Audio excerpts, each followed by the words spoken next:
You are valued, and you are needed. You will be Emperor. I think you're about to go where everyone has gone before. The year is 2024. The name of the podcast, Babylon 5. For the first time. Welcome to Babylon 5 for the first time, not a Star Trek podcast. My name is Jeff Akin, and I am the one who was. And I'm Brent Allen, and I am the one who will be. And we're watching Babylon 5 for the first time for you, the one who is. You know, Jeff and I are two veteran Star Trek podcasters who have been watching Babylon 5 for the first time, searching for those Star Trek-like messages that are being done in a uniquely Babylon 5 way. And normally this is where we talk about the rule of three and how this isn't a Star Trek podcast and how we're going to limit ourselves on our references. But this, Brent, is our season 4 wrap-up episode. All the rules are out the window. We can do all the references or none of the references. No rules. I appreciate not having any rules, although sometimes they give me comfort. I was going to say, you tend to thrive in structure. I do. It's the lack of structure that makes things not happen. The folks out there watching Brent, whenever Brent watches those videos get like off the rails, it's because the normal flow of my week has gotten thrown off somehow, you know. But like if I'm in the normal flow of my week, man, it's like clockwork. I got it. But if something happens, it's out. Part of our normal flow is in our wrap ups. We have really exciting and cool giveaways that we do. So make sure this has become a tradition, right? It really has a full-on tradition here. Like we can't not do a giveaway at this point now. In fact, it was about halfway through the season. We actually planned ahead a little bit more on this one than we have in other ones. I think it was last season. It was like episode 20. We're like, oh crud. What are we going to do? Like it's coming up. No, it wasn't that. It was because last season we did the Starfuries. Our friend Ross with those Starfuries, he actually had wanted us to do those back in season 2. And so those had kind of been sitting around, but we had a different plan for season 2 at that episode 20 mark. We were like, okay, we're going to, So it was a little bit then, but it all sort of came together. Yeah. We planned ahead a little bit this time.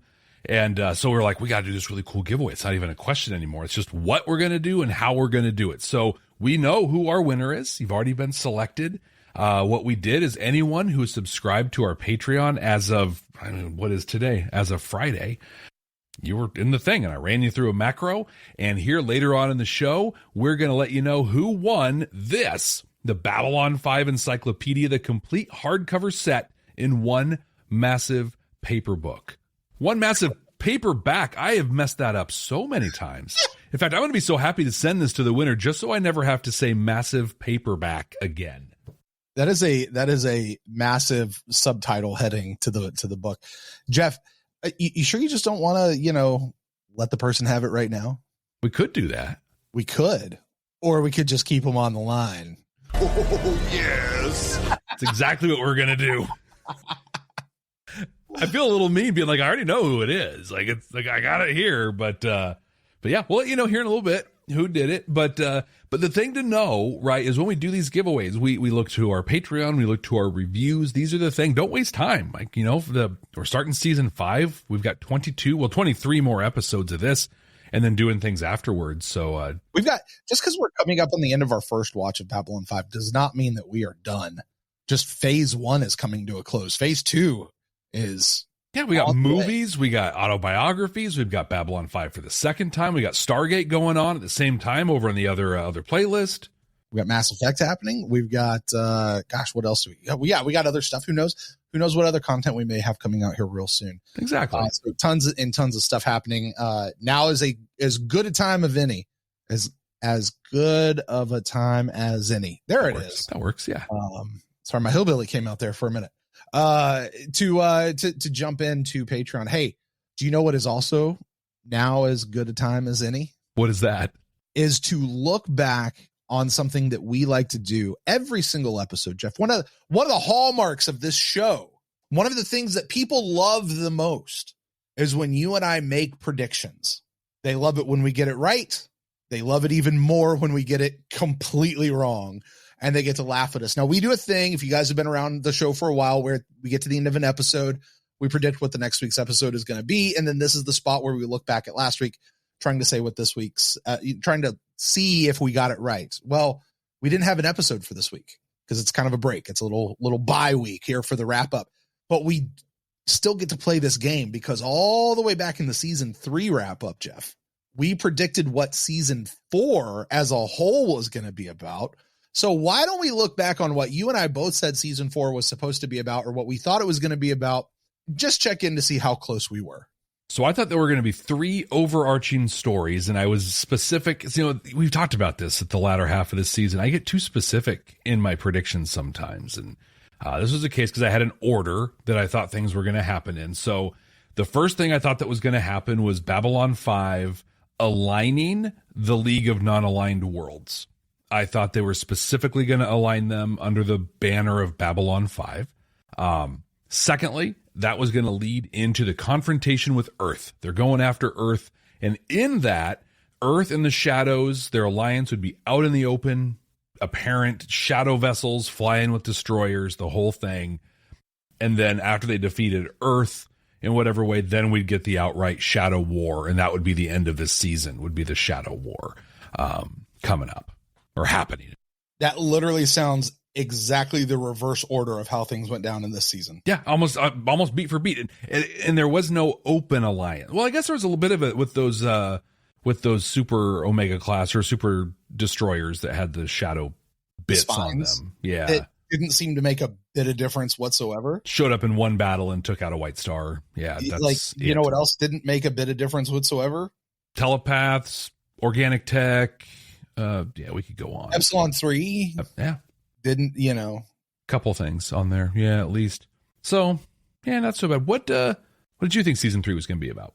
Well, I said that because the title of the whole season was No Surrender, No Retreat, right? Based off that great episode. I said that the Army of Light, that's another thing. We haven't really talked about the Army of Light. I'm glad we moved past that. I'm glad we did, but embrace the cheese on some level. You know what I mean? The Army of Light, I said they were going to have to gain an upper hand, if not win the Shadow War outright. Because I really wasn't sure if they were going to wrap up the whole Shadow War. I will say I 100% thought that and I think I might have said this, the Shadow War was going to last for the entire season. It obviously did not at all. It wrapped up in 6 episodes. But I think I said that either they were going to win the Shadow War, or after going on an arc over the course of the season where actually the shadows went up and kind of gained the upper hand, that they would have to sort of rally, no surrender, no retreat. They would have to rally. And by the end of the season, they would have ramped back up to having the upper hand. That was my thought. If they didn't just straight out win the war at that point. That's not really how it went down at all. Because turns out I wasn't even thinking Earth War, not for this season. Season 5 is when it actually made sense to me. And honestly, the Earth War never seemed separate from the Shadow thing. Okay. Like, it all seemed connected. I kept expecting everything, especially when, remember that episode we saw Morden and the Earth Senator and the Psi guy?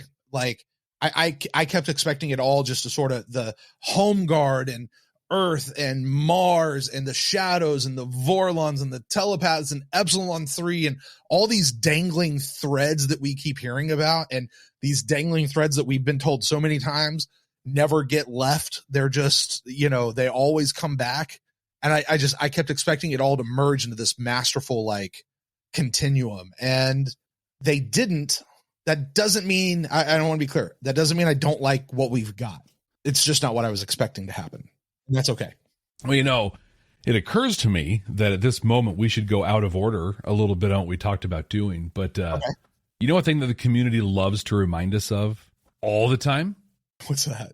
Nothing's ever dropped or wasted in Babylon 5. Oh, okay. Oh, yeah, nothing. Yeah. So, like, basically, in a sense, we've seen the end of the series at this point. I mean, that's how we felt. Yeah.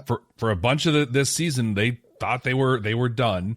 So this is going to be it. So I thought it would be fun for us to go back and look at each of us kind of 5, maybe, I don't want to say top 5 necessarily, but what are 5 dangling threads, story threads, things that brought up, things we thought were going to be a big deal that just went nowhere and never really turned into anything or didn't matter in any way, even though everything matters in a way.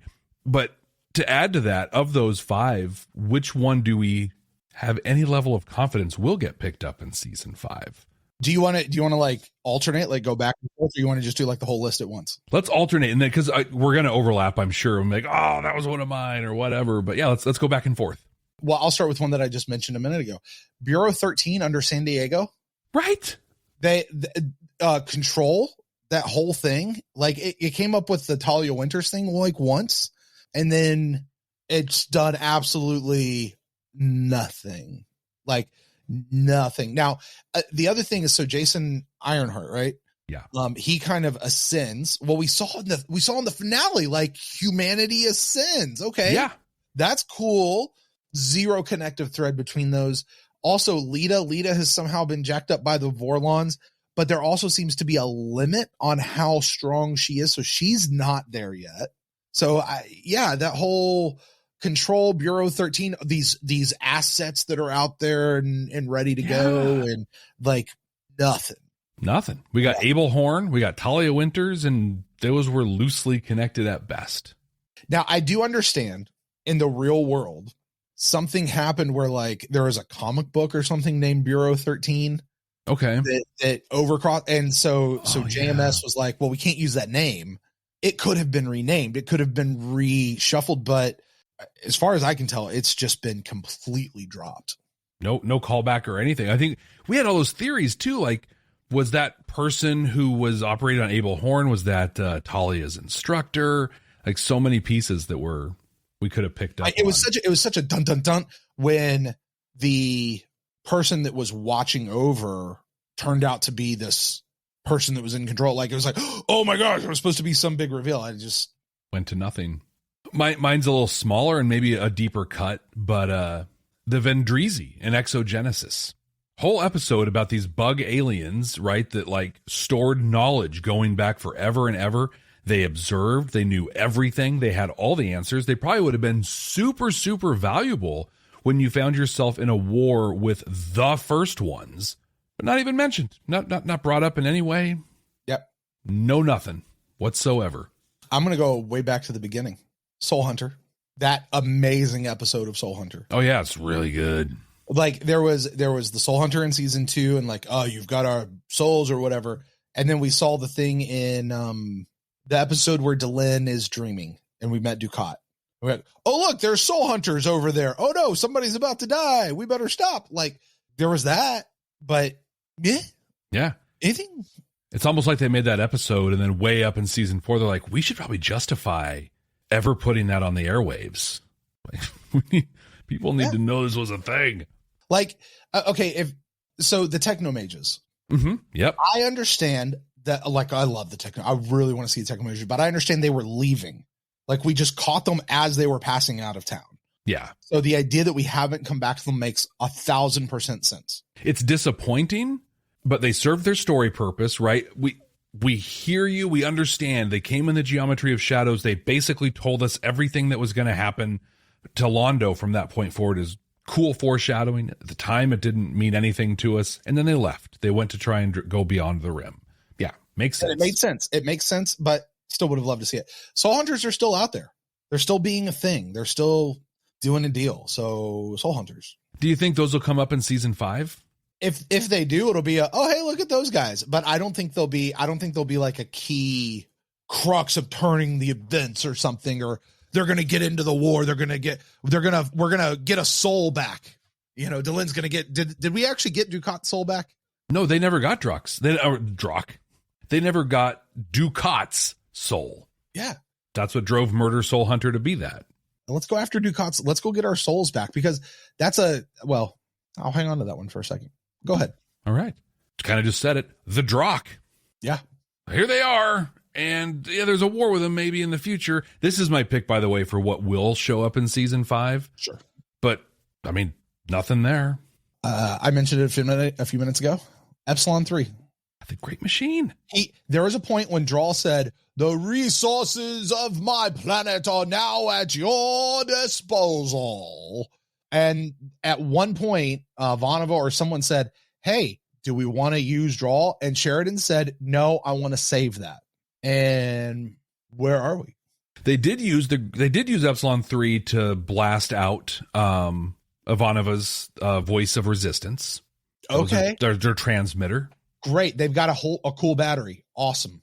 But that's not the resources of my planet, and especially in a military fashion, or a knowledge fashion. Like this should keep coming back to it should be the what do you call it? The repository of information that they go to anytime they need. They should have taken the Vendrizi and plugged them in there and taken all of that knowledge plus the knowledge they had, and then have that be their great library.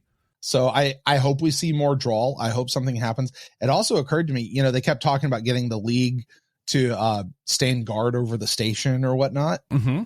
I'm pretty sure Epsilon 3 could have just done it by itself. If anyone comes up on Babylon 5, they're in the bubble. It's taken care of. Yeah. Based on what we saw, I would think. I've got the probe from A Day in the Strife. Oh yeah. Who sent that? What was the point of that? Yeah. Is that a race out there that we're waiting to meet? I really wonder if that wasn't a Drock thing, because if I remember right, the probe came in what was very clearly an organic tech ship. It looked like a Vorlon ship, but not a Vorlon ship, but it had that same sort of look to it, like to the outside, to the skin of it. So maybe it's one of the Shadow's allies. Okay. That sent it. If not, because it didn't look like a Shadow thing. Stand by. We'll be right back. Are you ready to take your Babylon 5 for the first time experience to the next level? With our exclusive Patreon, you'll get access to all kinds of cool stuff that you can only find there. Our recording notes, unedited reaction videos, an exclusive Discord community, and you can even be listed as a producer of the show. Plus, we even offer exclusive meet and greets and hangouts. You won't find this kind of experience anywhere else. Get all these amazing benefits, plus the opportunity to interact with other fans from around the world. It's being part of a huge community where everyone shares the same appreciation for Babylon 5. Subscribe at patreon.com/Babylon5First. That's the number 5 and the word first to get access to these incredible benefits. That's patreon.com/Babylon5First. We can't wait to see you there. Because it was greenish. It had like color like the Vorlon ships did. Yeah. But yeah, they were coming trying to look for people that were technologically advanced and then wipe them out. Yeah. Like that's a preemptive strike. Mm-hmm. So that would make sense to me that it was a Shadow ally type situation. Right. Keeping things nice and low. So, okay. Speaking of that, I'll go back to another one. Is this number 4, right? Yeah. Number 4. Cause I have a list and I'm infection. If I go back to infection, speaking of organic tech, the organic tech, they went down to this planet. They found this little thing, dude shoves it into his chest and he turns into this robot guy. Protect. And you're like, okay, well, this is some ancient thing. And turns out the Vorlons, it's a thing that is just used. Yeah. Not this is a whole, the organic tech came alive and destroyed the Vorlons or the Shadows no, it's a thing. Like I expected more.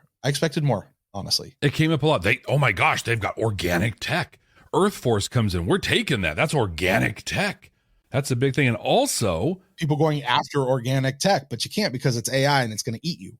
Yeah. So, and it never really turned into anything. That's our first double up. I've got organic tech on here as well, where it's just like, great. So that's our next level of technology. And it really matters for nothing.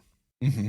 We beat the Shadows. We beat the Vorlons, not with battles, but with making a choice, which is pretty cool. So we didn't need organic tech for that. Earth Force integrated some organic tech into their destroyers. We talked about that earlier. Meant nothing. White Stars ripped right through them. So did we already go back to that? Again, I mentioned a lot of this earlier. Bester, your war is now my war, Captain. And the whole like evil telepaths thing, like that came up in the war against Earth. but it wasn't like this. I just, so correct me if I'm wrong, Jeff. Assume that those ships didn't get any shadow enhanced tech. Could those telepaths have still integrated themselves into the system? Because they integrated themselves into non-shadow augmented destroyers. They're just regular Earth Force destroyers. So it's not like having the shadow thing is what actually became what was going to be a strength became a vulnerability because now the telepaths could do something like it, but they weren't used in the overall battle. Mm-mm. They weren't used anywhere. Like I didn't understand. Yeah. That I wanted them to come back with that. So what's your last one? I'm going to say this. And people are going to ream me for this. Be like, oh, this is, we have talked about it before. Oh, Brent, they're already reaming us. Go ahead. Just go ahead. I knew that going into this segment. You remember when Lanier sat down with everybody and said, hey, our Minbari souls are turning up over in the humans. Mm-hmm. And then we got the whole thing with Valen and then Delenn. And here's that whole thing with the souls leaving and turning up in humans. And what does that mean for the humans? And what does that come back? That whole thing is as clear as mud. And outside of it's happening, it's what stopped the Earth Minbari War, does not seem to have affected anything to me. Now you can tell me that I'm completely wrong here, Jeff, but the whole Minbari, like, it seemed like that was going to be a thing. It hasn't been. Like, what you and I were talking one time about, like, okay, are the Earthling telepaths people who have the Minbari soul? Yeah. Like trying to figure out like what connection, what does it mean for somebody who has a Minbari soul versus somebody who doesn't? And we later learned that most of the Minbari are part human at some point anyway, because children of Valen or whatever. A chunk of them, at least. A chunk of them, yeah, maybe not most, but a chunk. Well, and I think that's the story that we got, and I think this is one that, like, I think that the Minbari Civil War storyline was pretty. I mean, it was 2 episodes, and really, if you want to get technical, it was 1 episode, because the first episode it was like, hey, there's sort of a civil war going on here, kind of, yeah, and then there was 1 episode with it. I think that got compressed. I think it was supposed to have more of an impact there, because what happened was Sinclair going back and declaring himself Valen and turning into a Minbari set off kind of that intermingling of souls that then happened, human with Minbari, and really set up what we talked about, where Delenn really misstepped as a leader, where when she was uncovered as a child of Valen, she should have stood up and said, no, people need to know this. This is a part of who we are. We have not been racially pure for 1,000 years, and we need to stop pretending that we are. Instead, she just agreed to be a dowry, a battle prize. But I think that those pieces played. They added context and flavor to the Minbari Civil War, but I think they were meant to. I think it was meant to do more. And that's what I mean. And that's what I mean. People are going to ring me out because, oh no, this is all the places that came back. Go back to remember the mystery of season 1. Why did the Minbari stop? What is up with this hole in Sinclair's memory? And then Lanier sits down and says, I'm going to tell you something I should have told you a long time ago, and I'm going to explain it all. And then he talks, and it seemed like, oh my God, this is going to be, this is the thing. This is what's happening. And turns out it's just been like, oh no, we just found out why it's been happening. And wait, how have the Minbari souls been turning up in Earthlings? Like, did they just like wisp over and warp over to Earth? Like what's going on with people on Earth that have Minbari souls? Yeah. Are they like, and it's only been for 1,000 years. So this isn't for the entirety of Earth's human history. You're going back to, at this point, the Middle Ages? Yeah, it'd be the 1200s that they're going back to. So is there a particular people group that came around in the 1300s that have been a thing since then? No, not really. I don't think so. Yeah. The Freemasons, a secret organization. I don't know. Like Illuminati, something. Right? Yeah. Illuminati's got a triangle thing too. The Illuminati are Minbari. We're probably going to get kicked off YouTube now. And now but they're spread out throughout the whole Earth, because it's not just like a clan. It's not a family. It's not a people group. It's just, they're in it. It's like Club 65. Like if you're in it, you know what it is. If you're not, then you have no idea what the heck people are talking about. Just threw out a wild thing that means nothing to anybody. Exactly. But it hasn't been that. And that's what I mean. Like it's just this dangling story thread that I keep like expecting to be something, and it just hasn't. Like they've talked about it, they've never done anything. Well, like the organic tech thing. Yeah. It's been there. We've seen it. You just didn't do anything with it. It's like, yeah, okay. Like, well, look at that. Yeah. All right, you got one more, right? I do, and it's one we've talked about a whole lot, but I hold it near and dear to me, and it's you mentioned it earlier, Bester agreeing, your war is my war. They had taken us on such a path where I was like, Bester's going to be a good guy. Yeah. Like he's going to be, the anti-hero who comes across, and nope, not at all. Literally one moment where they put a line in place that they probably, I don't know if they regretted putting that into place, but in Epiphanies this season, they, in my mind, rewrote the character of Bester. They like, let's erase his last couple appearances, pretend that never happened, and just go back to the old guy who wants to kill people. Well, I think I said it on this show. I am entirely on the train of Bester is Babylon 5's Gul Dukat. Mm-hmm. Yes. They have a guy who is clearly the villain, who becomes sympathetic, almost becomes a good guy, but then by the end is going to just show himself to actually be the worst villain out there. Like he's not going to be the most he might even be the stupid villain. Like right. Dukat was kind of he was his own undoing. You know what I mean? Like it seems like that could turn out to be Bester to me. Like I feel like he's on that same sort of path. Now, yeah.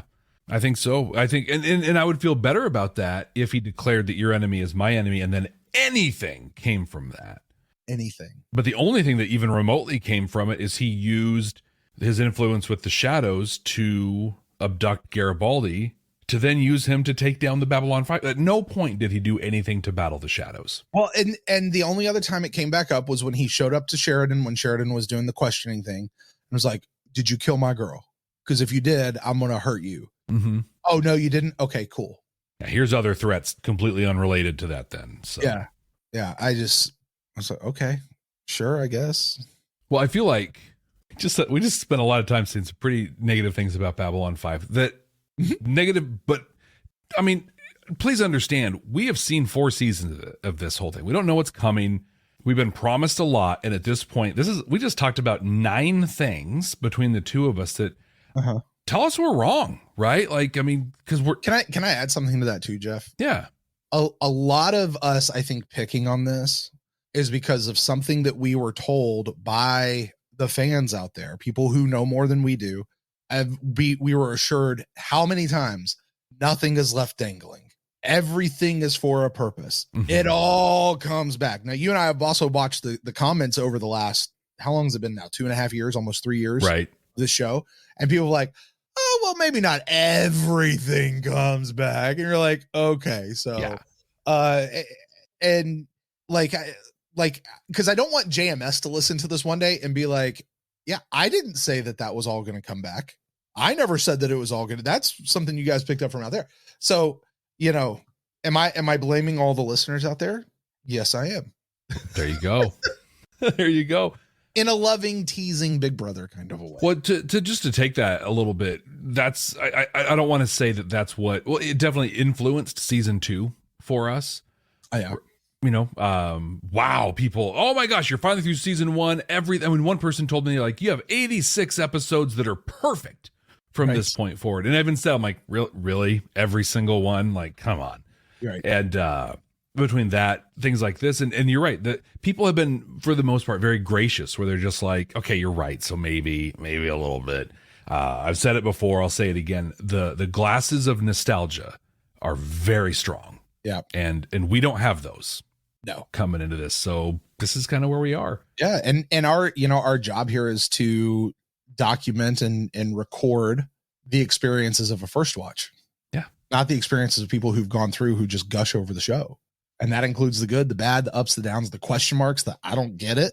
Like, I think right now, Jeff and I are just going, I don't get it so far. I don't get it. These things I don't get. Like, and the truth is, and you and I've watched enough TV, what we know is, some of that stuff is going to be left unresolved by the end of the show. Exactly. And that's, I mean, yeah, but it'll be fine. It'll be what it is, and it'll be great. But I think as we gush and we look and we analyze and we document, I'm curious, Brent, what your overall impressions of the season overall, just season 4. Oh, yeah.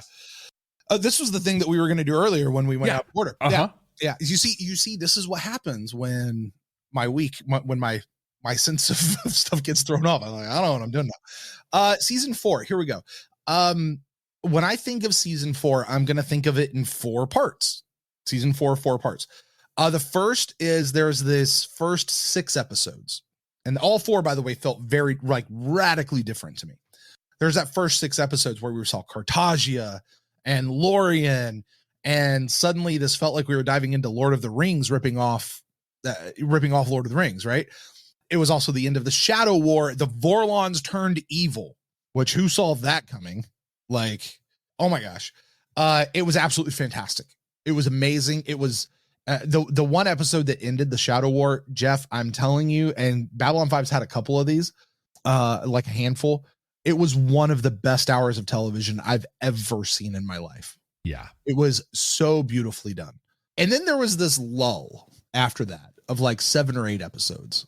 And I understood, looking back on it now, I understood what was happening there. Those were the episodes where Garibaldi was going off half cocked, but the episodes turned back into this episodic thing, and it just sort of felt like we were meandering, like we were treading water. We weren't really doing anything. And it was this kind of just weird, wishy-washy time. But I also, looking back, understand that what they were doing there was it was kind of back to the world building of season 1, where those things were all setting up what the final run was to be. And if we had jumped straight to the final run without having this, that wouldn't have worked. So we kind of had to have this. Like, I get it. I really do. But it was a little bit of a slog to get through, to be quite honest. And then we got that like last, what was it, Jeff? 6, 7 episodes where we went to the Earth War thing, right? And again, it's fantastic. Wrapped. I mean, you and I got to episode 21 and we're like, we are so satisfied. Mostly. Right. But I mean, seriously, it was like, we just got up from Thanksgiving table, like just stuff like, oh, this is so good. Let's just go sit on the couch and maybe put on our jogging pants and fall asleep while we watch football. Like this, it felt good. It was really, really good. So that was the 3rd part. And then the 4th part, that one single final episode, which was like just sort of dumping wastewater all over the warm, squishy feeling. It's like you're sitting on the couch taking a nap and somebody comes over with the juice from the turkey and throws it on you. And you're like, what the world? And also, by the way, it was a clip show with clips we've never seen. So what have we had so far? I feel like we get one of these in the last couple of seasons. There's a clip show without being a clip show that everybody's like, it's not a clip show. And then we had a clip show that was a clip show. I don't remember what. And then this one, like a clip show of stuff that's not even happened yet. Yeah. So all of that. Here's the thing. I can't say that I hated any episode out of this whole season, including that final one. I can't say I hated it. I was disappointed in a few, but I didn't hate any. And I think, Jeff, this might be my favorite season of Babylon 5, even more than season 3. I liked season 3 a lot.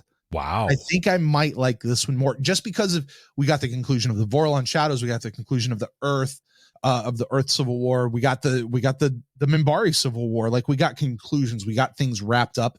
And I tend to like when things do that. So I really liked season 4 quite a bit. I will tell you though, I'm very nervous for season 5. Yeah. I'm very nervous for season 5 going in, as far as will we like it or won't we like it? How about you, Jeff? What are your kind of overall impressions of season 4? So I think that I was more excited for this coming into season 4. I was more excited than I've been for any season so far.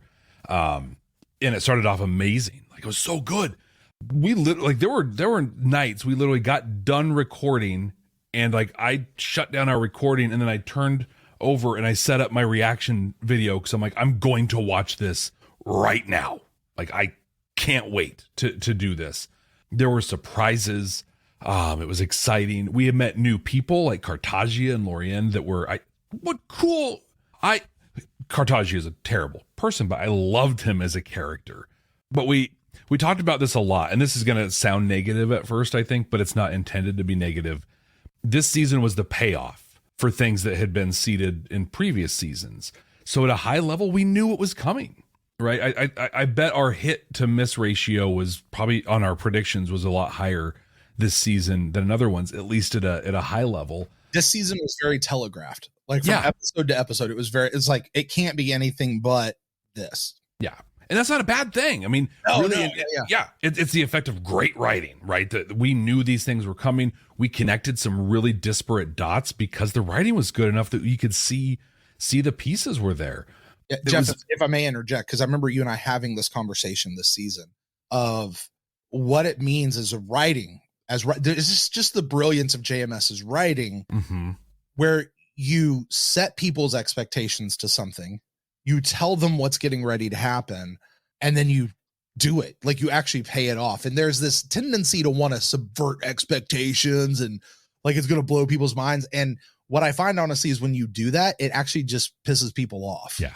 But here, he set it up, told us where we were going, brought us along on the journey, and then let it pay off. And it just felt so good. It was satisfying. It was entertaining. Like, it was really good.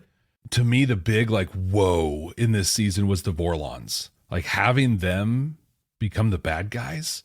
I'm excited for our second watch through, because what I want to know, and please don't answer this if you're listening or watching, but what I want to know is if you go back and watch the previous 3 seasons, if you can see that, right? Like, if that just was kind of seeded all along, that actually they are just as juvenile and childish as the shadows are about how they're dealing with things. But as much as the Earth stuff played out the way it should have, and that we kind of knew it was, I'm not satisfied with the Earth story that happened. I feel like there were big deal stories that were left on the table. Defectors that weren't defectors, right? That was kind of hand brushed away with one little, okay, yeah, that happened. Clark's suicide still doesn't work for me. I needed more than him just randomly scribbling Doctor Strangelove stuff onto a thing and then shooting himself with a PPG. Also, to be the Mr. Pedantic guy, why did he have a PPG when he was in Earth Dome in a building and not on a space station? Anyway, that's probably not important at all. But I think that on balance, this was a great season that I really enjoyed. It had super high points. It started off really, really hot. It got a lot hotter, and then it cooled off, and it didn't really pick up a lot to me. And then that last episode, you said it best. I can't disagree. It's just very disappointing after everything that we saw, and it hurt. It hurt the season for me overall. I didn't hate it. Didn't hate any. There's not a single episode in here I hated. On balance, I think at this point I'm sticking with season 3 as my favorite right now. I think, but I can't discount the whole cancellation stuff, playing into here. And if this had to be the end, if this had to be the end of this the whole series, would I be upset? No. Would I be a little disappointed? Yeah. But I mean, that's most every series finale you're a little disappointed in. So this totally served the purpose it needed to. And I enjoyed it. I liked it. I guess I wanted more from it. I completely understand. I get everything you're talking about. The thing with Clark, the PP, like all of that. It just doesn't bother me as much as it bothers you. I think is where we're landing on this. Yeah. But we're both in agreement. We didn't hate any of it. None of it. It was a good ride. This season, Jeff, more so than any other season, felt so fast. It did. Now it has been an equal amount of time as every other season. Every season's been 22 episodes, but this season just really seemed to go by so fast.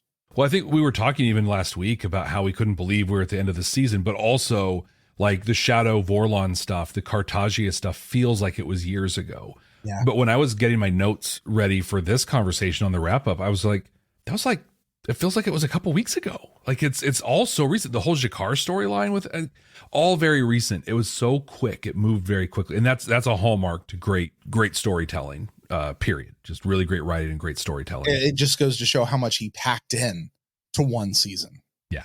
Especially in the early seasons where things were very spread out. And you're like, oh my gosh, what are we doing? Well, speaking of that though, Jeff, this season had a lot of great moments. But some of the best really had to do with our characters. There were these great character moments. So, Jeff, what are some of the biggest character moments? It doesn't have to be a specific number. Just what are some of your big character moments from season 4? Sheridan. He died and he came back. I think him dying, coming back, and then being kind of remolded by Lorien, that set the whole season on where it was going to go. It was a huge character moment. It changed him in very big and apparent ways, but also in very subtle ways that if, to go back to a really old conversation, Sinclair versus Sheridan sort of a thing. If this was the story meant for Sinclair, I don't think this would have worked. Bruce, you needed a Bruce Boxleitner in this role to really get across everything that was happening. Yep. That was big. Do you want to back and forth these or? No, just run through your list. Jakar refusing sole leadership of the Narns. I didn't think about that. Yeah. I couldn't help but think of the Jakar of old, Midnight on the Firing Line and stuff, him bloviating, in the council chambers, to then in quiet saying, no, I'm not going to take this. What a huge growth for him. Yeah. Veer killing Cartagia and then reveling in the death of Morden. I hope that Veer is in season 5. And I'm excited to see what happens with his character, because those two things are changing him forever in fundamental ways. I think that he wanted Morden to die. He told him to his face that he wanted to die and that he was going to wave at him just like this. But in the moment, don't forget, Jeff, Veer is still Centauri. For as innocent as Veer has been, for the conscience that Veer is, he is still Centauri. And for him to be in a spot where he's looking at somebody going, I want to see you dead and your head up on a pike, is 100% a part of that culture. Yeah, that's on brand. Totally. Yeah. But then in the moment when it came, I think Veer of season 2 might have backed away and been like, oh, I don't know about that. But no, he's loving that. Mm-hmm. It's a lot of growth for him. I thought we saw a ton of growth in Ivanova. And I got to tell you, I'm so furious at how the season ended for her. Because season 1 Ivanova was peak. She was so great. And then in season 2, I started talking about how, she's got a different feel to her. It's not quite the same. In season 3, I straight out questioned some of her, capabilities as a leader and whatever. But here in season 4, she is it's a great growth as a character. That whole 4-season arc for her, she was taking charge. She was great when she told Sheridan to pack it up, take a day off, and then she actually went and solved real problems for the station. Yeah. That's growth right there. It was incredible. And I saved this one for last because I think the community will really appreciate it. Franklin, that scene in Rising Star with Franklin and Ivanova. Mm-hmm. If this was pre-shadow dancing Franklin, he wouldn't have been able to pull that off with her. He would have told her how she was wrong, told her whatever. He would have found some way to flip it. Instead, he was a good listener. He was a caring confidant, and Brent, he was a good friend in that moment. And that's not the Franklin that we watched for the better part of 3.5 seasons. Franklin, I don't want to say I'm a fan of Franklin's. I'm not there. I still have a lot of flaws, but I really, really liked Franklin in this season. And that moment in Rising Star with Ivanova was just, I think, a crowning moment for him. What were some of the biggest character moments for you? Well, I want to start with where you just ended. That scene with Franklin. Only I want to talk about Ivanova. Yeah. Her coming back from the dead, almost experiencing survivor's guilt with Marcus and everything that happened there. You know what she didn't need to be able to grieve that moment? Her rabbi to come from across the galaxy. Wow. Yeah. Talk about growth for a character. Oh man. Yes. You know what I mean? Yes. She was able to go through that. Now I don't know if she would have sat Shiva for Marcus, if that's how that works. Sorry, I'm not that up to date on that culture, but she was able to grieve, and she was able to grieve with somebody else. When she turned and she hugged Franklin there at the end, and she found comfort in a friend's arms, and Franklin, who in no way, shape, or form took advantage of her, did anything that we can come to accuse him of. He said he had this light chuckle and laugh, almost where he was crying with her, said, did you really just say boffed? To be able to lessen the tension and just be a good friend. But that moment for Ivanova of coming out, and I think that is a fundamental shift for her and her character, that moving forward, unfortunately, and I think we're in agreement, what we witnessed was Claudia Christian leaving the show. Yeah, I think so. Not that's her trapdoor, was she went to go be a captain of another ship. if she were to go do that, like I could understand, how could she go back to work on Babylon 5 after that? There's no way. How could she stay on Babylon 5 after that? And the emotional piece that I hope we see Claudia Christian again. Yeah. I hope I'm completely wrong and she turns up in season 5, episode 1 or episode 2. I hope that I'm wrong. I don't think we are though. Or maybe she turns up in the movies. Maybe she turns up in Crusade. Maybe she turns up, I don't know what. Somewhere. Yeah. It's such a big deal too, especially her, like you said, taking comfort in a friend's arms, because when she lost her dad, she refused to take time off. She refused to, even when the rabbi talked to Sinclair and gave her time off, she was just like, how dare you? How dare you do this? And to go from that moment to that's a great call. I think Delenn in the dreaming episode, stepping into what Dukat, actually, I don't even think it was that episode. I think it was the next episode after that, but it was tied to the dreaming. Like when she came out of the dreaming, no, it was in that episode. And she went, I know what I was supposed to see. And she walked in there and there was the guy. I don't think we ever got his name. And she's like, no, here, take this drink and come with me. Come see it. And this is who we are. And this is what we are. And it changed in her what she was able to do. I think it redefined the whole, I don't think she would have been able to do that starlight thing that Naroon sacrificed himself in, where she stayed in that thing like a boss, like it was barely even touching her. And what was the other dude's name? Shakiri. Yeah, that guy. He walked into that thing like he was, burning on fire, and she's just, I'm good. Right. Until the very end, it's like, okay, yeah, this is actually hurting. But I don't think she would have been able to do that had she not had that moment with the dreaming with Dukat and understood who she is. Yeah. And what she is. And, we've had this conversation several times about this idea of understanding who you are, not what you do, understanding your value.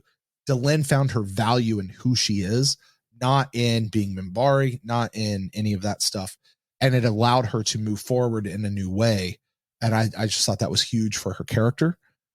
And I hope that she does not just become Ambassador Delenn and Mrs. Sheridan and be the good wife. Like I really want Delenn to still have her own strength and her own stuff that she's going through, on her own, independently. I think that's going to be the trap. Make her Mrs. Sheridan. That's an easy thing to fall into. Yeah. And yeah, that'd be a real waste. And here's the thing. It's not a bad thing when two people get married for the two of them to become Mr. and Mrs. and be more focused on their own marriage. Like they should be going through stuff together. That's part of what it is to be married. But I think you're right. Like for the narrative's sake, like Delenn is Delenn and John is still John. Yeah. And they both have something different, that John is going to be president. Delenn's got, we don't know what Delenn has right now. Right. Yeah. I mean, she's left Minbar in the hands of a new Grey Council. And so she's got whatever she's got. And does she go back to the Grey Council every once in a while and kind of walk through it like Dukat did? Right. Or she in Tilza. And now with the Interstellar Alliance, does she have real work to do with the Anla Shock? I'm going to start saying that instead of Rangers. Does she have real work to do there? You may have to remind me what that means a few times. It means Rangers. Is what I get it. It's just cooler than the Ranger word. Speaking of that whole thing, Naroon, the whole thing with Naroon and finally where he ultimately sacrificed himself, but he went through those processes, was huge for a character that has had 4 or 5 episodes in the story arc. But speaking of a dangling thread, he comes in and bows the knee to Antilza and then comes out and kind of acts like it didn't happen, but then it did. Like there's a few connective dots I would have liked for them to actually put together that they didn't, but I'm going to put them together in my head. But still, yeah, I think that was huge. But the other one, Garibaldi resigning. It's huge. And going through his whole deal. And the revelation from Bester of, listen, that's all him. We just amped him up and pointed him in the right direction. But that stuff was him. That's still inside of him. Yeah. But I mean, it changed fundamentally everything that he had. Also, I don't think we can get away with it of Sheridan coming back to life and going through the whole process with Lorien. Like, You know what? He came out of that with new hair. He did. You know what I mean? Tell you what, if that's what it takes, I'm game. Like, I'll give it a shot. He got some new hair, and I saw a clip of an older episode where his hair was still just kind of there, not like combed back or whatnot. But yeah, he came in for that, and then his whole in the torture chamber and all. I don't know how much that physically changed him. Maybe not physically. There's no way I didn't psychologically change him. Right. But have we felt it in the episode since? I don't know. There were like 2 episodes. So yeah. Well, 2 episodes and then the finale. Yeah. Not going to. But I mean, yeah, he's still there. So, but I loved, Sheridan going through this whole piece of setting up amnesty for his people, so slick. But, and to me, this is probably the biggest one of the whole season. Jakar coming to Londo at the bar saying, I will sign your paper, but I won't sign it on the same side of the paper, or I won't sign the same page or whatever. That was Jakar being able to take that step. And it really quickly snowballed into them sitting in a chair, having a drink with confetti on their head. Yeah. Like real quickly snowballed into that. But we still need to see, how does that get to them wrapping their hands around each other's throat at the end, like we've already seen. There's a really good bookend, though, to the Coming of Shadows. I mean, that was 2 seasons, 2 full seasons of a story. That's a good point. I hadn't thought about that as a bookend. Yeah. It's really well done. Well, Jeff, with all of that, some of these characters we've come to know and love, they've got a special place in our heart. They do. We did lose 2 people this season. And if we could get a little serious about it, Marcus died, and Ivanova, as we mentioned earlier, has apparently left the show. So can we just take a moment, Jeff, without it be kind of fun to sort of memorialize these 2? Yeah. What did you have in mind? Well, if we could get solemn for just a moment, if you're familiar with the idea of a eulogy, I've prepared a statement. Okay. A little eulogy. I feel like I should have like background music to this. I might, for the audio, I might dig something up, a little something. We are here today to commemorate the leaving of our dearly beloved Commander and now Captain Susan Ivanova. I'm reminded today of when we first met Ivanova. She had not been the original XO that we were introduced to in the gathering, and I remember being sad about losing the previous XO, but also being intrigued by this new Ivanova. Here in the early mid-90s, the Soviet Union had just fell, the Berlin Wall had just been torn down, and in this show set in the future, we get a strong, independent, vocal, spunky, intelligent Russian woman as our new XO. Her presence quickly made us forget what's-her-face from the gathering. During our time with Susan Ivanova, we shared much and we learned much. We were witness to her father's passing. We were there with her when she was finally able to grieve. We were witness to her memories of her mother. We were there to see her kick people out of CNC, and we were there to hear her tell stupid pilots, "I told you so," and declare herself God. Just kidding, God. We saw her run everything from a gift shop to the station itself. And we also saw her handle diplomatic situations with, say, creativity and grace. We saw her be right there and leading the resistance. We saw her turning Sheridan, saying, let's make these jackets mean something again. And we saw her becoming the face and the voice of the resistance. We learned from her how to grieve. We learned how to risk love, how to share secrets. And perhaps most importantly, we learned that it's pronounced Ivanova and not Ivanova. So now we remember her as she leaves the station to take command of some ship we won't remember the name of, following her big trapdoor exit of the show. Who knows if we'll ever see her again or what she's up to these days. But whatever it is, she'll do it with elegance, style, and a full-on load of badassery to Susan Ivanova. That's beautiful. So now you just expect me to dust off a eulogy for Marcus? Yes, I do. Come up with it off the top of your head. All right, let me see what I can do. All right. Marcus Cole left us on Monday, November 4th, 2261, I think. I honestly think that he did it, though, because he's just as nervous as I am about what the 5th season of this series is going to look like. He was born on the Arisian mining colony, where he lost his brother, who was a ranger. Shortly after his death, Marcus also pledged himself to the Anlashok and became a ranger himself.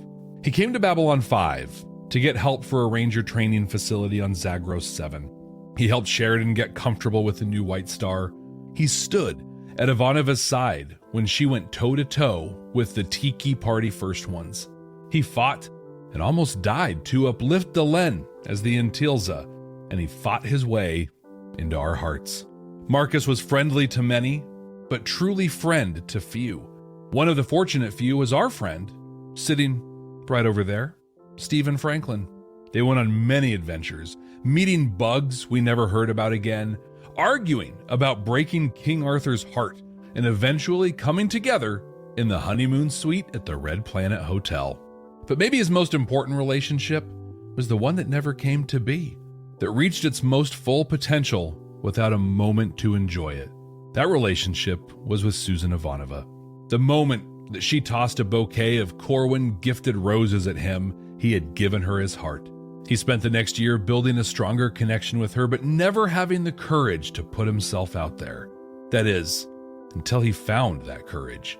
Marcus Cole gave his life for his true love, in a truly selfless act that arguably put the entire Liberation Fleet and the independence of Earth, Mars, and the other Earth colonies at risk, and without any fanfare, he used advanced alien technology to extract his life force and give it to Ivanova. Marcus may have died as a pure virgin, but he absolutely got inside his one true love, and we will be eternally grateful. To Marcus Cole, we say, Nisak Shlek Slimwa, I am your friend in peace.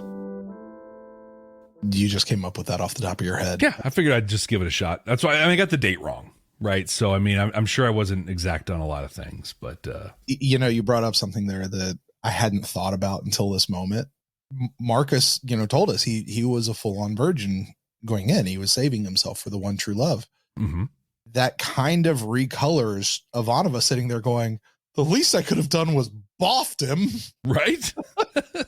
Yeah, actually, that's right. It literally is the least you could have done. Yes. Not to minimize that in any way whatsoever. It's a special moment and all that great stuff. But yeah, not going to argue with you there, Susan.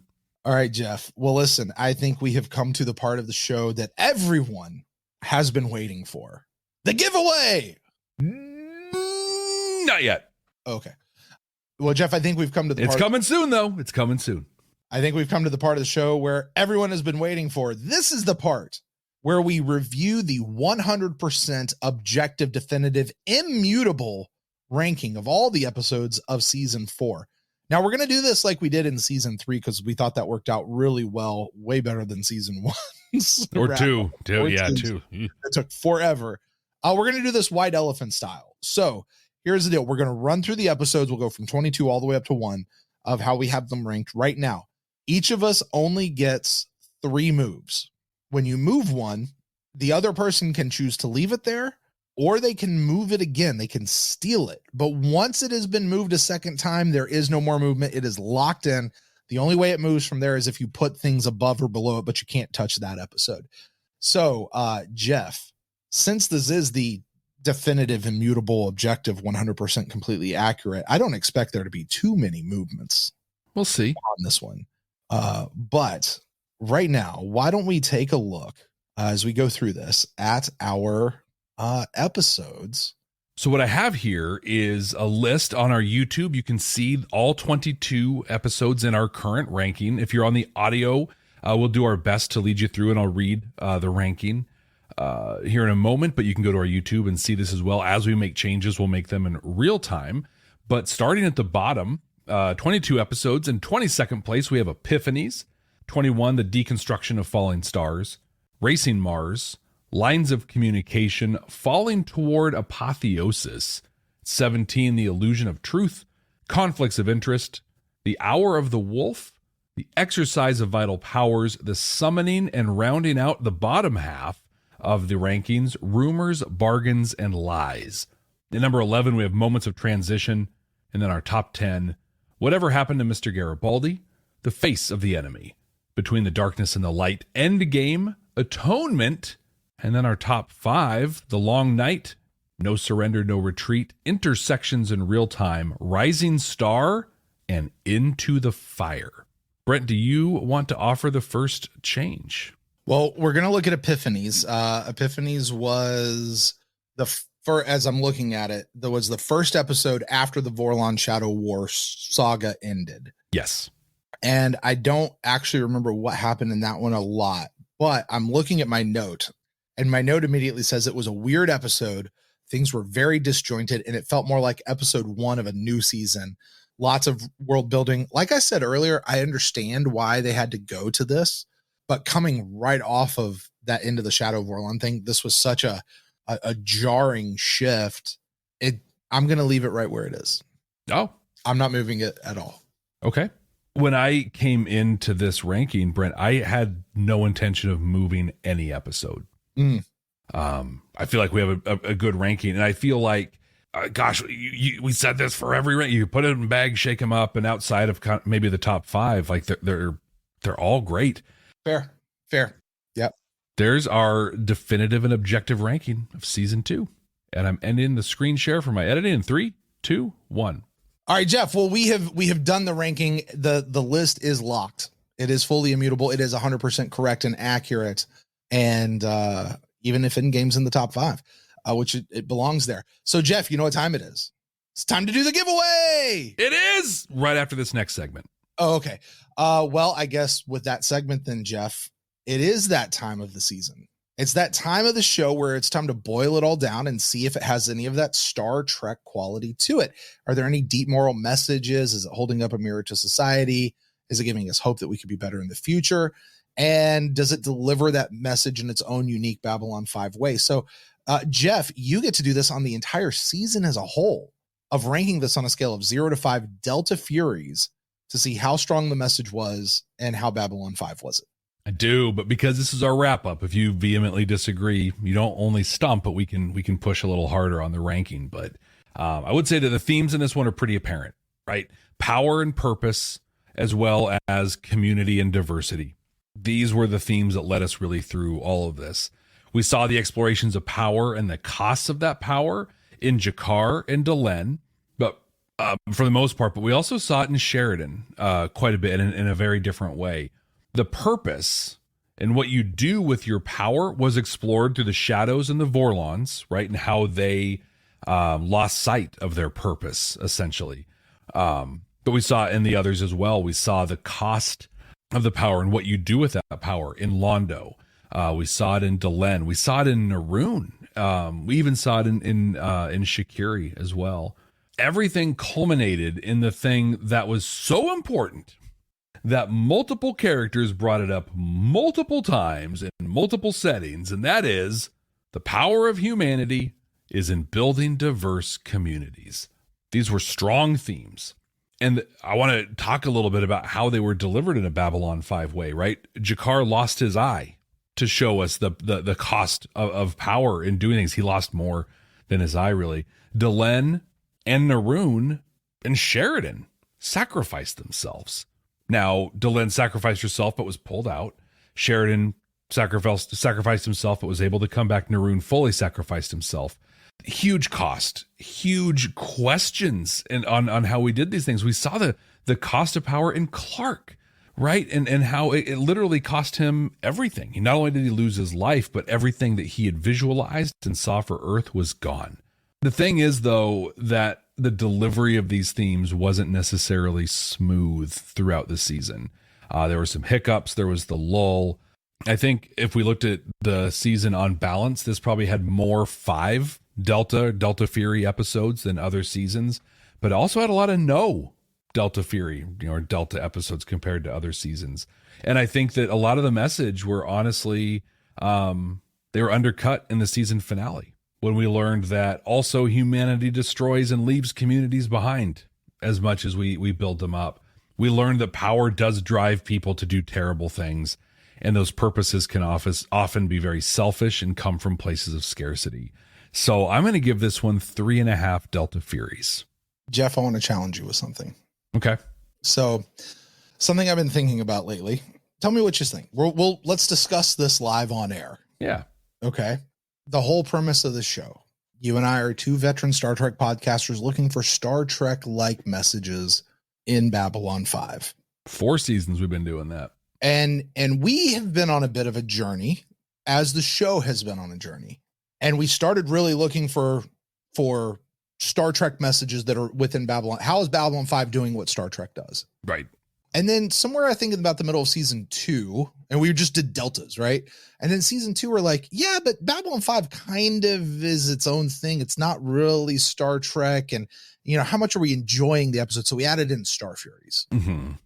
And we kind of let that take us through season 3. And really it was in season 4, we said, you know what? Babylon 5 is telling its own messages, its own Star Trek-like messages in its own way. And we smashed them together. We've been doing these Delta Furies. And that's what you just did. You did the Delta Fury thing. But I think we've seen something, and you just mentioned it, and you sort of danced around it. And I want to propose a change to the show starting right now. We have no more Delta Furies. We're done with Delta Furies. Okay. Because while we are Star Trek podcasters who have been looking for Star Trek-like messages and seeing how Babylon 5, we've come past that. The show has come past that. You and I have gone on this journey where, yeah, we also have Star Trek podcasts, but we have a Babylon 5 show. We're Babylon 5 podcasters, and Babylon 5 is not doing Star Trek messages. They're doing their own messages that have deep moral messages. Maybe not give us hope for a future, but certainly holds up a mirror. It certainly holds up a mirror to society. Like Babylon 5 is doing its own thing, not even remotely related to Star Trek. Yeah. Yeah. And so what do you say that for this final season, as we continue to look for these messages? That's what we're doing the thing we do with Star Trek, which is we look for messages. We're looking for messages, not Star Trek like messages anymore, Jeff, just the messages. What are the messages of Babylon 5 that they're putting out? And when we get to the end and we rate this, we are still going to rate. We're going to rate. Let's hear. We're not going to use deltas anymore. We can't use Star Furies because we've already used that. How about this? We're going to rate a new scale, 0 to 5. Not even that. We're going to rate a scale between White Star for that's here's the message and here's how strong it is that Babylon 5 put out, all the way over to a Black Star. Okay. Where are you on the now? You could go 0 as black and 5 as white, like if you want to do that, whatever. But we're going to rate it on the scale of how strong is this message, because we look for messages in shows, right? Mm-hmm. How strong is this message that Babylon 5 is telling us? Not even thinking about the not even doing that side, the Star Trek thing. Just let's look for the messages. What do you think about that? How does that hit you? I love the idea, because I think we landed on Delta Furies because we kind of realized that at the end of season 3, really, of just like, but I don't think we had the, I don't know if I want to say vocabulary is the right word. I just don't know if we had the words to express it. And I think this season has really let us do that, because the themes were really, season 3 and season 4 were so clear with their themes, forgiveness and stuff. I will never forget just the ring of passing through Gethsemane through all of the 3rd season. You know what I remember about that, like, so clearly, was I remember leading up to passing through Gethsemane, a few people, people still tell us like what they think about the episode coming up. Yeah, this episode's kind of a one-off. It's not really that important. And you and I kind of came to the end of the season and went, passing through Gethsemane sort of was the tone, like it set the tone for the season. That might've been the most important one. Right. Yeah, it was really well done. And this one just had, throughout it, just these themes that were just hammered on, and they weren't subtle. Yeah. A lot. Especially, I think about, I've talked a couple times today about Jakar and turning down power. I mean, that was bonk over the head stuff, given his character and everything. But so I think it makes a lot of sense. I think I wonder about the rating and how is it kind of a binary? It's white, or it's a white star or a black star, which means we're blowing it up in a minefield of asteroids, or it can be is it a scale? Scale. It could be a gray scale. We could stand between the candle and the sun, and we are the gray. Listen, just keep it 0 to 5 white stars. Right. How many white stars are we going to give this episode? I love that too, because it's like, I loved when we added Star Furies, added a whole new dimension and everything. And this is really like the White Star is an upgrade to the Star Fury. Yeah. So this is like an upgrade to how we're going to rate all the episodes. When was the last time we saw Star Furies? Like a Star Fury launch. Remember how awesome the Star Fury launch was? It's been a long time since we saw a launch. Yeah. We've seen the Star Furies out. They engaged a lot of the battles with Earth, but they weren't a focus at all, so, and the Star Furies are still awesome, but man, that White Star's a kick-ass ship, man. Yeah, big time. Right, so are we agreed? Are we making a change? Let's do it. Starting next week, right? And in that'll be wow. All right. Well, that's it for season 4, Brent. Bo, on it, tied, nodded, done. And now that we're at the end of season 4, I think it might be time to do the giveaway. No. You don't think so? No. I think it might be time to do. What's that? One of the games we love playing here is where we predict things. But Brent, this isn't just about an episode. This is about an entire season. Oh, yeah. So we're going to guess, and this is going to be wild. I'm excited to hear what you think because, we have next to nothing to go off on this, or we have a little bit. And I'm curious to see if we both grab that little tiny bit and run with it. But each of the seasons has kind of a title with it, and that's kind of the theme of the season. Season 4 was No Surrender, No Retreat. Season 5 is Wheel of Fire. So that's what we know. We know everything we've watched and observed in the last 4 seasons, and the title of season 5. Brent, what do you think is going to happen in the next season based on the title alone? What the heck is a Wheel of Fire? I know. I think about Ring of Fire, right? So a Wheel of Fire, it comes back around and it's all on fire and everything's happening. We talked a lot about the back half of season 4 being like the scourging of the Shire. Mm-hmm. And for all intents and purposes, they wrapped up their storylines, and then we're like getting this bonus season, so like, this is like the Silmarillion, I guess, of Lord of the Rings, right? Like it's some of the extra pieces. So I think this is going to Wheel of Fire. It feels like this is, I think Delenn telegraphed exactly what the season was going to be about in her voiceover. There's the telepath war. There's the Drock war. We've got to get to the Drock war. You cannot just leave that. We know Londo is about to go be emperor. Mm-hmm. He and Jakar still have some working out of their differences. And we know that they're going to like really come together at some point. Here's my question. And this is what I don't know. And I think we'll find this out. How locked into the future are they? Because this has been a thing since season 1 has been, we see the future, but it's only a possible future. So we've seen Londo and Jakar dying at each other with their hands around each other's throat. We saw a reinterpretation of it with War Without End back in season 3 about why that happened.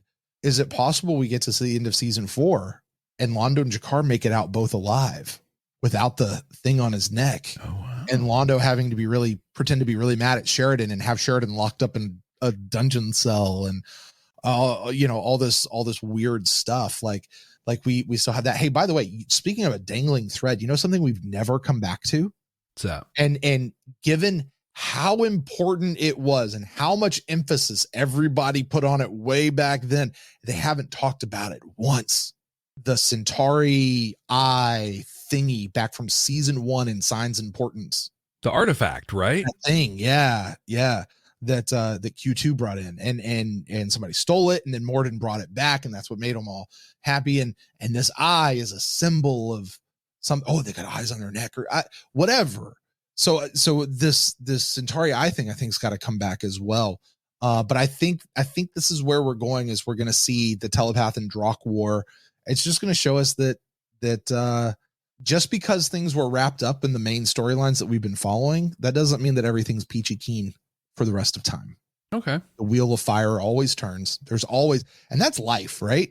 Like, hey, you get through a big thing and no, it's not. No, there's going to be more challenges and more things next. It's how life works. So Bester, I'm also going to make the prediction of Bester is going to go full villain in this season.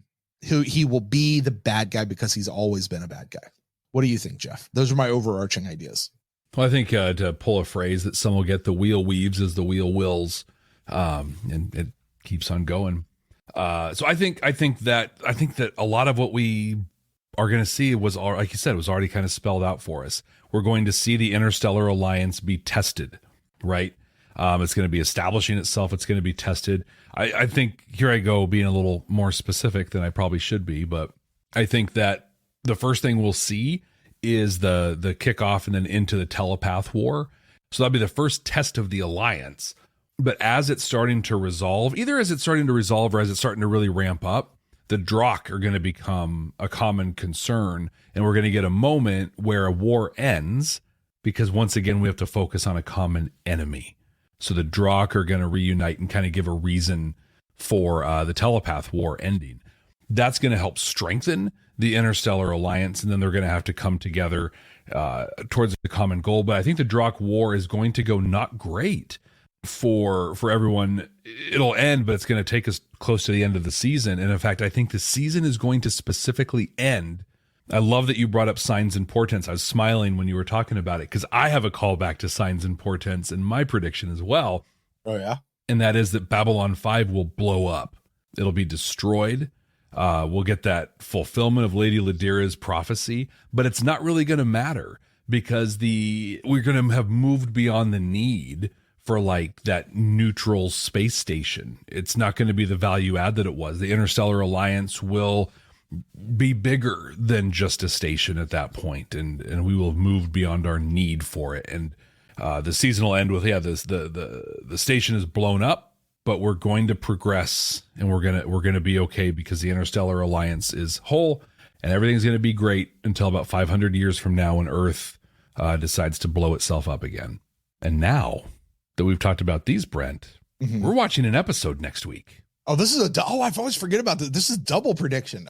Now we're doing an episode. What's going to happen in an episode, right? Okay. We got to start big and then we got to come down because we get back in the next week. We're back to usual. We got reaction videos coming out. We got all kinds of stuff getting posted up to our Patreon, which we're going to talk about our Patreon here right after this because it's going to be time for our giveaway. For real this time. For reals, right after this. So the next episode, we're going to watch season 5, episode 1. Season 5, man. Wow. It's called No Compromises. We don't look ahead at these things. We just know the title. So Brent, predict for us. Look into your crystal ball. Tell us what you think No Compromises is going to be about. So Jeff, I've had these, this collection of these action figures. Yeah. You know, I've slowly been collecting them. Yes, dolls.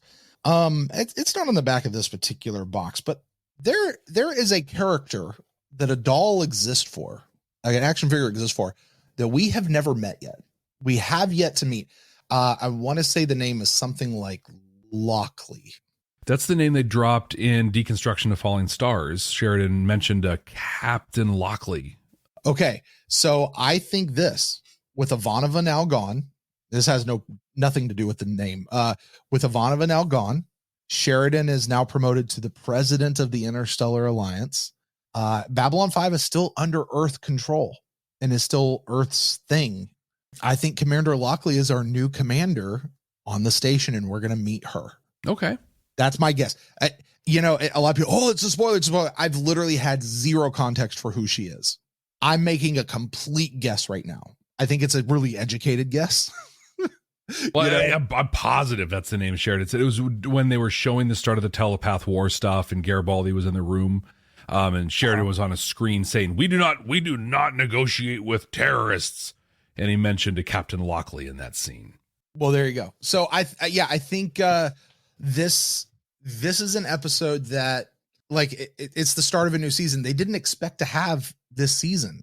So they're going to have to set up some things for us. This will be a kind of a, here's some new characters.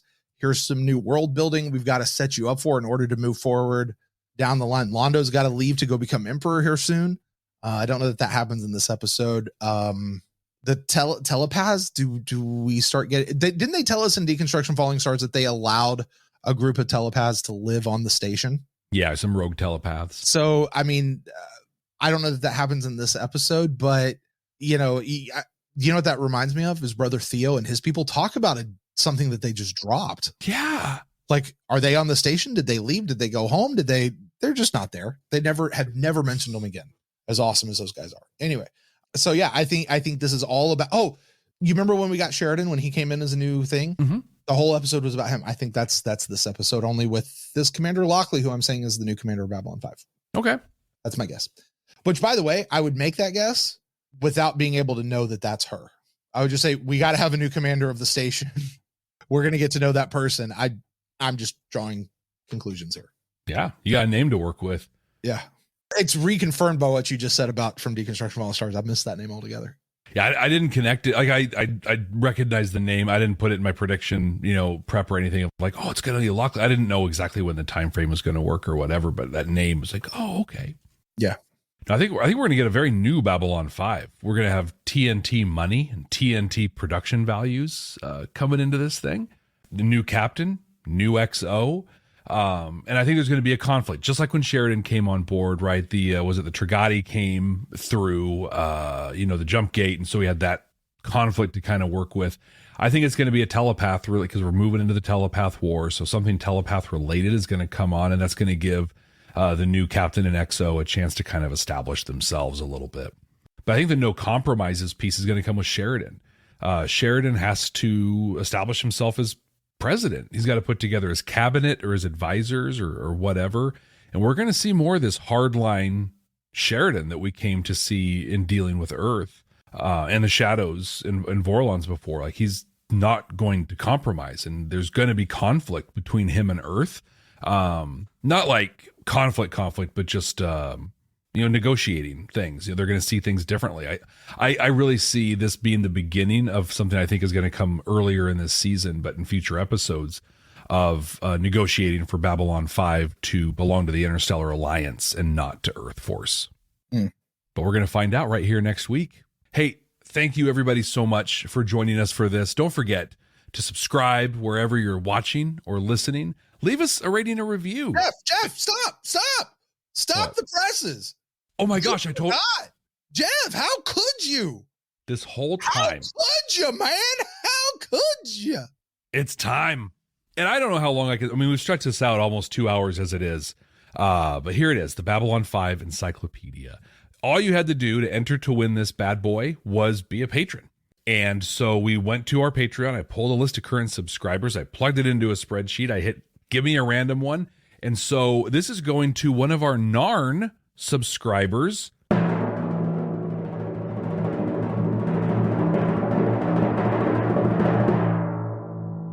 Becky Sparks. Becky!